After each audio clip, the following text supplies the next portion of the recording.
Hello guys, ஒரு ஊர்ல ஒரு கஞ்சத்தனமான பணக்காரர் வந்து இருந்தாரு. அந்த பணக்காரர் பாத்தீங்கன்னா தன்னோட வீட்டுல கிணத்துல உள்ள தண்ணியை, அதாவது யாருக்குமே அது கொடுக்க மாட்டாரு. அதாவது காசு கொடுத்தாலும் நான் வந்து தண்ணி வந்து தர மாட்டேன் அப்படின்னு ரொம்ப தண்ணியை வந்து சேவ் பண்ணி வைப்பாரு.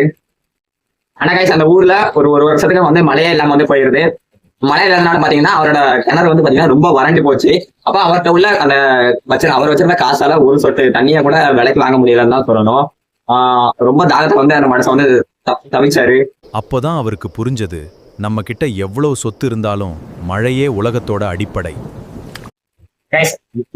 நீர் இல்லாம வந்து உலகம் இல்லை. இததான் வந்து பாத்தீங்கன்னா திருவள்ளுவர் வந்து திருக்குறள்ல வந்து சொல்றாரு, நீரின்றி அமையாது உலகனின் யார் யாருக்கும் வானின்றி அமையாது ஒன்று. கைஸ், இதோட பொருள் என்னன்னா, அந்த உலகம் தான் தண்ணி, தண்ணி தான் உலகம் அப்படின்னு வந்து திருவள்ளுவர் வந்து சொல்லி முடிக்காரு. கைஸ், நம்ம சேனல்ல வான் சிறப்போட 10 திருக்குறள், அதாவது திருக்குறள்ல 2வது அதிகாரத்தோட திருக்குறள் 10 திருக்குறள் வந்து முடிச்சிருக்கோம். கிட்டத்தட்ட 20 திருக்குறள் முடிச்சிருக்கோம். இதுக்கப்புறம் 3வது அதிகாரத்துக்கு போலாமா என்னன்னு மறக்காம வந்து கமெண்ட்ல சொல்லிட்டு போங்க. இந்த வான் சிறப்போட 10 திருக்குறள்ல எந்த கதை உங்களுக்கு பிடிச்சதுன்னு அப்படின்னு மறக்காம வந்து கமெண்ட்ல சொல்லிட்டு போங்க. நான் இன்னொரு வீடியோ வந்து மீட் பண்றேன். Thank you guys.